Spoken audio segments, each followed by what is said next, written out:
Well, hi again, and it's time for the Mixing It Up with Pete and Maureen podcast. And, well, that must make me Pete Torriello. Well, if you're Pete, then I must be Maureen. And every week we get together and we mix it up a little bit about whatever it is that we pull off the top of our heads. And sometimes that is somewhere else. And very often it comes straight from the heart. This is program number 60. And that means that there are now 59 other episodes that you can listen to at your leisure. The purpose of our little show here is to be entertaining and informative from time to time. Mm-hmm. And if you're looking for any of those, we hope that you'll check out the previous episodes, and I'm sure that there's something that you'll like. We also appreciate the fact that you even push the play button to listen to this podcast today. We will try to make good use of your time. So we've got some news coming up. Yes, we do. Finally, we're going to be getting our shots, because we've been waiting for a long time for those shots. We sure have. It's been a long time trying to log on to the websites and try phone numbers. April 12th, right? April 12th. We're going to get our shots. Our vaccine. Actually, Maureen is getting her cootie shot. And I'm getting a distemper shot. See, that's how that works. Well, you have to have my cootie shot because that's special. Well, yeah. You know, somebody else's doesn't count. Circle, circle, dot, dot. Now you got a cootie shot. But of course, yeah, like Maureen said, you would have to get another person's cootie shot, and that was the person that was going to like hit you really hard. Or pinch you. Or something unpleasant. Why are we talking about cootie shots? Well, because we got the cooties. No, not because we got the cooties. No, because that was something from our childhood that we remember fondly. And we were just thinking about those days. Ah, yes, let's journey back to the 1960s. As Maureen and I, as baby boomers, in 1964, we would have been like 10, 11 years old. Mm-hmm. And we were thinking, we grew up in that pre-digital era, before computers, before iPhones and smartphones and tablets and all of this stuff that the youngins have today. Mm-hmm. And you know what? I don't think we were any the worse for not having it. No, I think we were actually better off in some ways, and certainly learned to use our imaginations a lot more. Because the thing that we did as kids, and if you're a baby boomer, you know this, we played outside. Mm-hmm. Absolutely. And in the summertime, you'd have breakfast and you would go out and hang out with your friends and do stuff, come home for lunch, go back out. And then 6 o'clock, if you lived here in Madison Park, the siren went off, yep. or the siren, as my mother used to call it. And that meant get your butt home for dinner. And then after dinner, we'd go out, maybe play a little more. And when the street lights came on, that was time to you were in for the night. And there were a lot of games that we used to play back in the day that the kids today, I don't think they even have a clue about them, wouldn't know how to play them, much less even know the names of some of these games. Like hopscotch, for example. Yeah. And, I had completely forgotten about that. And there's a commercial on TV now with a little girl that made a hopscotch board, and she sits out in front and she watches all the people going by, and like the mailman comes and he hops on the thing, and some people walking down the street, and she's getting a kick out of watching them. But I don't know if like regular kids would even know that. The mailman comes by and he knows how to do hopscotch. How old is the mailman? It's an older guy. I was going to say, if he's under 50, mm-hmm. he probably wouldn't have known hopscotch. Well, he just hops his way through the board, but he's not playing hopscotch. Yeah. To play hopscotch is a whole nother thing. I don't even know how to play it. I know that you drew a thing on the sidewalk with boxes and numbers, and you threw a rock, mm-hmm. and you would hop around, because guys didn't play hopscotch. Right. Well, you'd throw it, like, say, the first time around, you throw your rock to hit number 1, and you would hop on all the other numbers, not stepping on any lines. You get down to the end, you'd flip around, come back, and when you were coming back to the number 1, you'd have to bend over, pick up your stone, and hop out of the board. Then you'd go for number 2, and you'd go 3, and until you could navigate the whole thing. And sooner or later, somebody either the rock didn't make it to the number, or the rock would land on the line, or you would step on the line and you'd lose your turn, and then the next person would try. Now, didn't you have to find like a certain kind of a rock to throw? Well, we all had our favorites, but yeah, if you got one that was just the right weight, maybe the right smoothness, that you could like accurately throw it to the numbers, it helped out on your... So you didn't want something that was going to like bounce off or slide? Oh, no bouncing, no. And you wanted something that would, wasn't too big, because if it was too big, it was going to land on the line. There was a lot of thought going into this. So what happened if it landed on the line? You lost your turn. They threw you out of the playground or what? You lose your turn. Oh, okay. The next person goes. Then there was jump rope, which again, guys didn't do. Yeah. But that was a school time playground thing, because you could bring the jump rope to school. You get a piece of clothesline, and everybody would bring jump ropes, and you'd have different groups forming, and you had to be like in the in group of jumpers, and we had like rhymes and things like that would go along with it, and they would form like these little groups. Hit me with a jump rope rhyme. Oh, hit you with a jump rope. I couldn't hit you with a jump rope.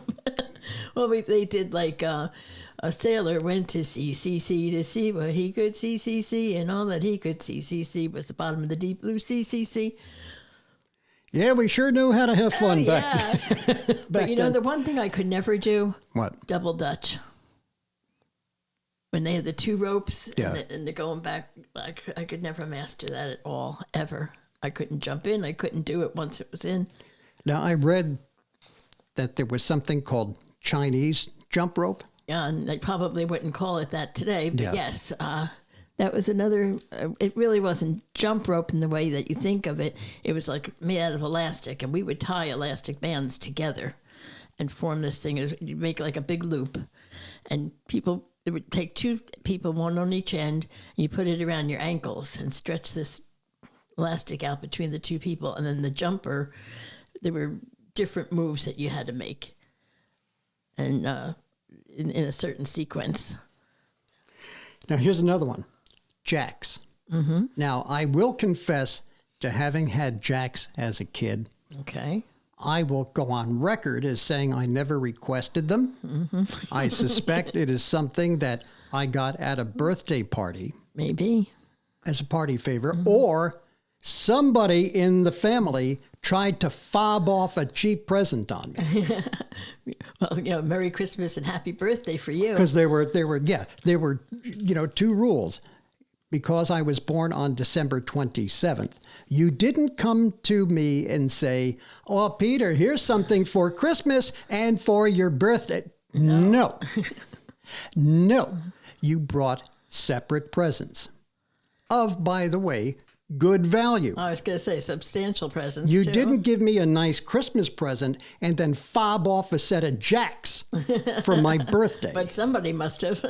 Yeah, somebody did. I suspect I got it as a party favor. That was a big thing because they were, relatively inexpensive, and you get them in a party goodie bag, or maybe Halloween somebody would give them out, or maybe a stocking stuffer. It was that kind of a thing. It wasn't like a big toy. I think I played with it very briefly, and I got to twosies, and that was pretty much the extent for me. And I get very quickly frustrated, as you know. And so once I got to twosies and it didn't go well, I was like, well, this sucks. Get this out of here. And that was the end of jacks. Because my grandmother actually taught me to play jacks, and I don't picture her as doing that, but she sat down with me at the kitchen table, and we would play the jacks, and she taught me how to do it. And it was a nice moment, a lot of fun. Well, I wasn't great at it, but I wasn't terrible. If you gave a kid a set of jacks today, mm-hmm. Do you agree they wouldn't know what to do with it? No. What is this? Yeah, I don't even, to tell you the truth, I don't even think our kids would know what to do with it. No, I don't think they would. I don't think they would. I don't think they played with it either. And our kids are our youngest is in his early 30s, and our eldest is in his early 40s. Mm-hmm. And yeah, I don't think any of them would know. Yeah. They might know that they're jacks, but they might not know how to play it. And then there were like games that we would play like red light, green light. Mm-hmm. Now, was that the same as 1, 2, 3 red light? I think so, yeah. Yeah, basically somebody would turn their back on the rest of the kids and hide their eyes and be like 1, 2, 3 red light.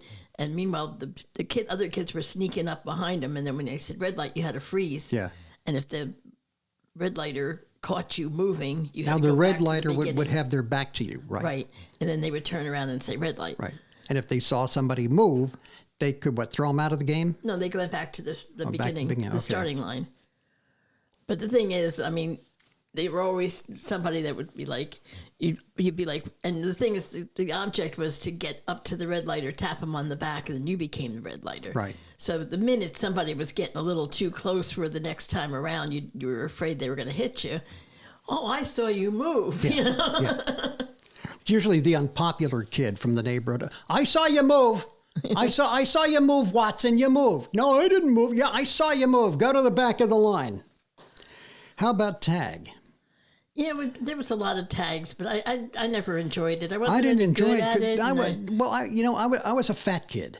Well, I was too. Growing up. You know. And so if I ran around a lot, I would sweat profusely. Mm-hmm. And then my mother would see this, and she was real protective. Yeah. And she would come out and say, Peter, you're sweating like a pig, Peter. Come in the house here with the air condition. I got the air condition on. Come in the house and cool. You're sweating like a pig. What are you doing that for? Oh, my mother would never even notice. And we didn't have air conditioning. Yeah. So. Okay, and what about Red Rover? Mm-hmm. That was a big school time I don't think I ever played that. Well, it took a lot of kids, so it's not the kind of thing you probably played on your own. Okay, so that explains the notes here. Playground game, the more players, the better. Okay. Yeah, because basically you'd have two lines of people facing each other, some distance apart, and you'd hold hands, and then they would yell, Red Rover, let Pete come over. And you would have to break out off of your line, take a running start, and run at the other side. And the object was to try and break through. If you broke through the line, you got to go back to your team. If you couldn't break through, then you had to join the other side. And eventually, it got to the point where one side had the most people, and they won. Now, here's a game that I used to like a lot: hide and seek. I didn't. Or hide and go seek, as I think we used to say. I mean, we played it, but it wasn't a big deal for us. Oh, I used to enjoy it. I don't know what part of it I enjoyed more, being the hider I think I enjoyed being the hider more. Mm-hmm. Yeah. Because I didn't enjoy being the seeker, because when I was a kid, I would turn around or close my eyes or put my head against the tree or whatever it was you did, and I'd be counting 1, 2, 3, and my friends would move to the next county. Because they wanted to ditch me, So I'd count to 20, and I'd be looking, and I'd be like, well, where's Ed? Where's Donna? Oh, they moved to Cape May. They're gone. They're gone. They're out of here. Meanwhile, little Toriello has been walking around the street for 3 hours now. What's he doing? He's looking for his friends. They were playing hide and seek, and now they've all moved to Connecticut. But I actually did enjoy hide and seek. Yeah, it was all right. We didn't play it a lot, but we. Yeah, that's probably my favorite kid participation game, or one of the favorites. Yeah. Did you like Kickball? Not particularly. Oh, I love Kickball. No. I usually, got to first base and got thrown out, but I did enjoy the game because it really didn't, require any kind of great skill. So it was right up my alley. You had to kick the ball hard enough. Who can't kick a ball? Well, but it depended on how. Did you play it where someone pitched you the ball, or did you play with the ball stationary? Because we played it both ways. No, we played where they would pitch the ball to you. Yeah, so that's harder. They would roll it to you. Yeah, that's harder. You think so? Yeah, because you're hitting a moving target. No, I don't. Every once in a while, you'd get the kid that the ball would come rolling to him, and he'd run up to kick and totally miss it. Well, that's what I'm saying. Or go on his butt. That's why I'm saying it was harder. But I don't think that was hard. It wasn't rocket science hard, but it wasn't. It made it more challenging. I did like kickball. Okay, well, good. You go out and have yourself a game right now. Going outside. Remember Dodgeball? Yeah. That was fun. Yeah. In the neighborhood that I grew up in, we called it Ford Ball because nobody could afford a Dodge. So. The jokes just keep popping here. I'll tell you. They all go flat, but they all keep popping.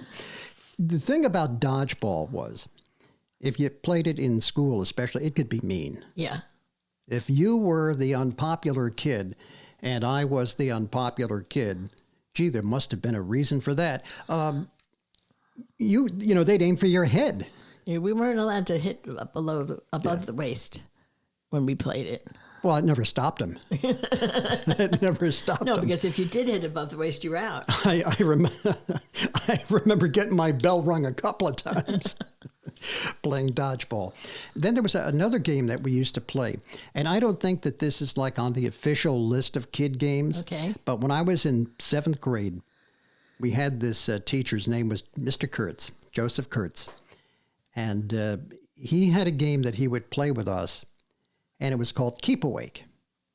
And he would take one of those playground balls, like, the big red one. It's got kind of a rough surface on it. It's rubbery and bouncy. Like. Yeah. And I guess it's meant to be used for multiple purposes. He would take that and he would wing it at you. We'd be like in a circle and he would wing it at you. And then you had to knock it back. Oh, okay. And the ball had to keep in motion. And if you got hit with the ball, you were out.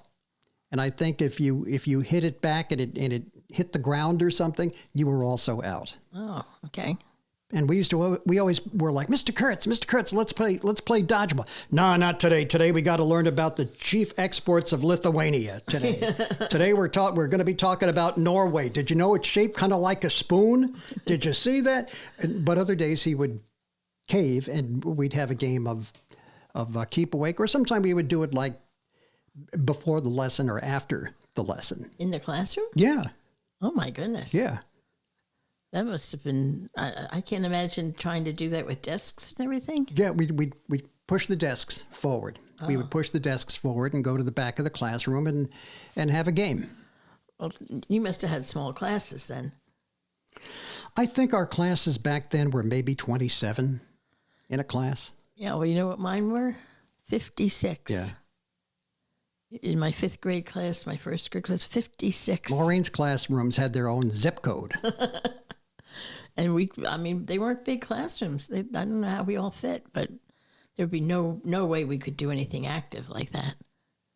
There were certain games, too, that we would play that were imagination builders. Mm-hmm. Not a whole lot of prop activity involved. Right. But stuff that you kind of made up as you went along. Like we used to play, well, back in the day, the guys would play cowboys and Indians, which of course you couldn't do today. Well, you can, but you can't call it that. Well, yeah, it would be, socially unacceptable.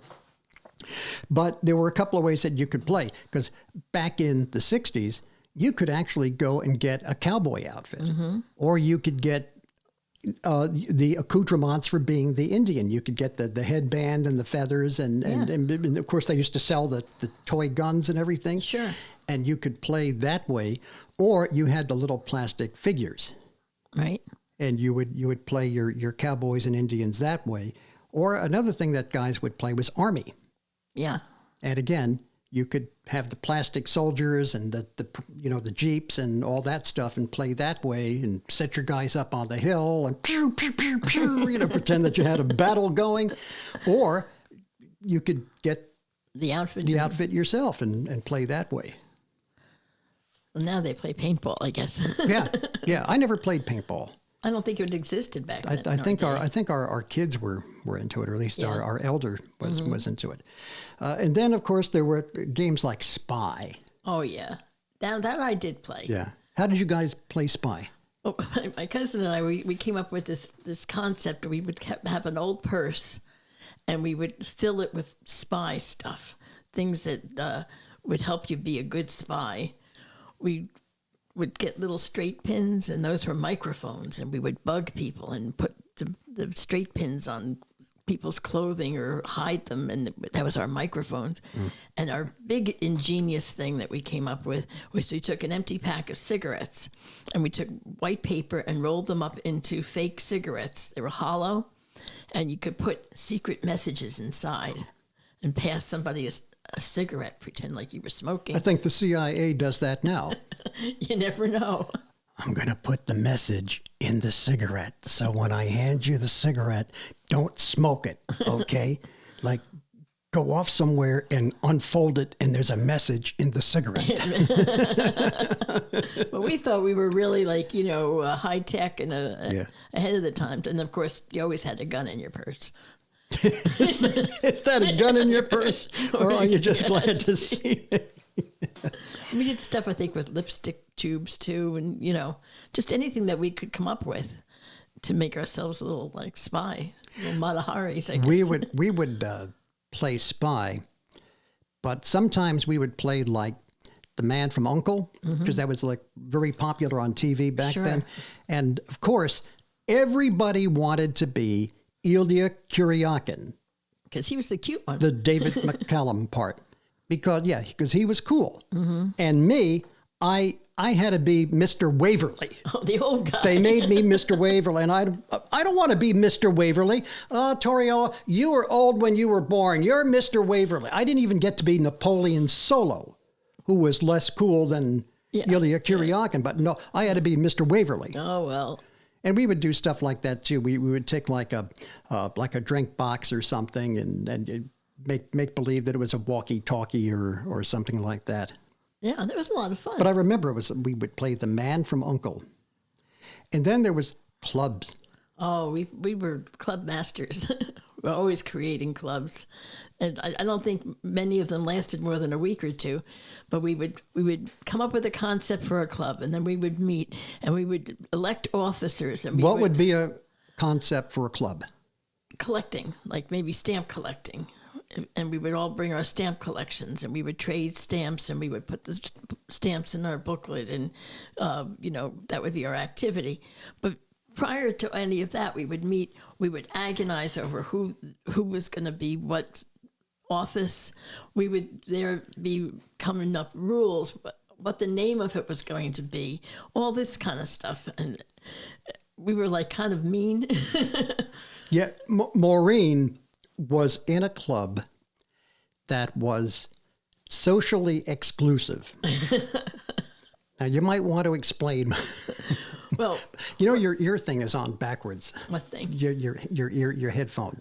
That's why it's hurting. That's why I had all I could do to choke down a laugh because I looked at it and I'm like, my ear has been hurting this whole time. You probably see me keeping adjusting, and I thought it was because of the glasses. Yeah. Oh, that's better.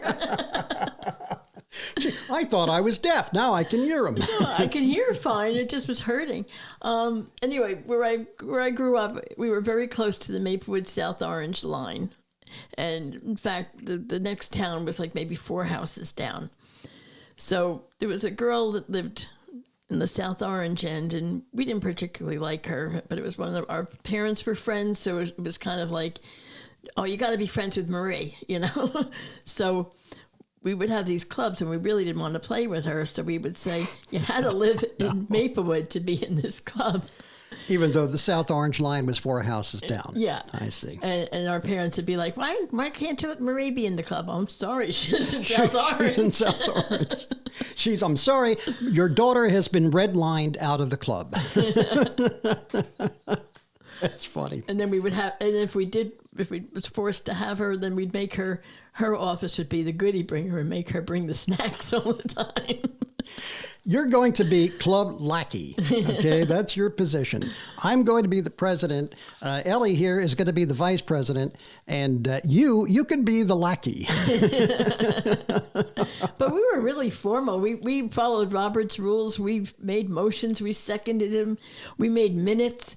We would get like a marble pad and record the minutes. We would take attendance. I mean, we did all this The club stuff. meeting will come to order.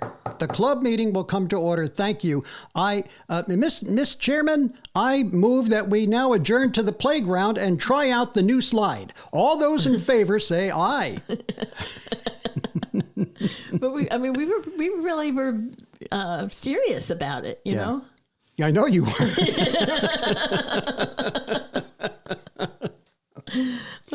We had clubs when I was a kid, and for the life of me, because they lasted all of 18 minutes, I can't recall what any of them were about. I think for a while we had one for bike riding. Mm-hmm. So why we needed a club, I don't know. Most of our things had to do with like arts and crafts and things. I remember we would make pot holders, and then we'd go around the neighborhood and sell them. We were always trying to make money. Speaking of bike riding, did you do a lot of bike riding as a kid? Yeah, absolutely. I did. I lived on that bike. And that was our main mode of transportation. You know, like our parents didn't have 2 cars, you know, and weren't available to chauffeur us around. So we had to figure it out ourselves. And we bike rode most places. I had a 1963 Columbia bicycle. It was called the 63 Special. It was black and white with the fat tires. Mm-hmm. And I remember some of the kids would get streamers to insert into the handle grips. Yeah. That was more, I don't want to insult you, but that was more like a younger kid thing. Well, like when you had a tricycle. Yeah, I didn't have streamers. Oh, okay. I did not. I quickly disavow ever having streamers, Senator. I have no recollection of having streamers on the bike. Okay. I respectfully plead the fifth, Mr. Senator. What I did have, much to my chagrin, I had these tiger handle grips that my father got. They had a tiger head on each end. Mm-hmm. And my dad would go to the gas station, and back then it was Esso. Remember, put a tiger in your tank? I do remember. And they had these grips that you could put on your handlebars, and I had those. That got me beat up a few times. And of course, we would do the thing about putting the card in the bicycle spoke, so it sounded like a motor. Or balloons work too. Mine kept falling off all the time. Wait a minute, the card fell off. I'll be right with you. Well, and they only worked while the card was stiff. You know, after you had it on for a while, it would. Did you play school? Oh, we played school mercilessly every day. See, I always wanted to be like the truant officer. I didn't want to be the teacher. I wanted to be the truant. You kids were tardy. You were not in school. You're going to reform school. Be the principal.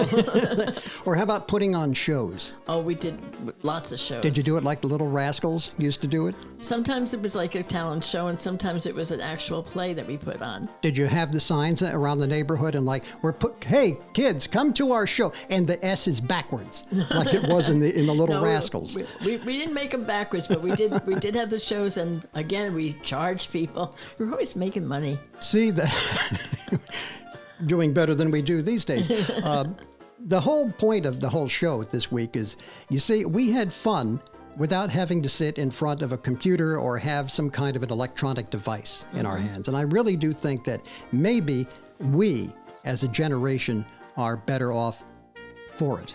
I think so.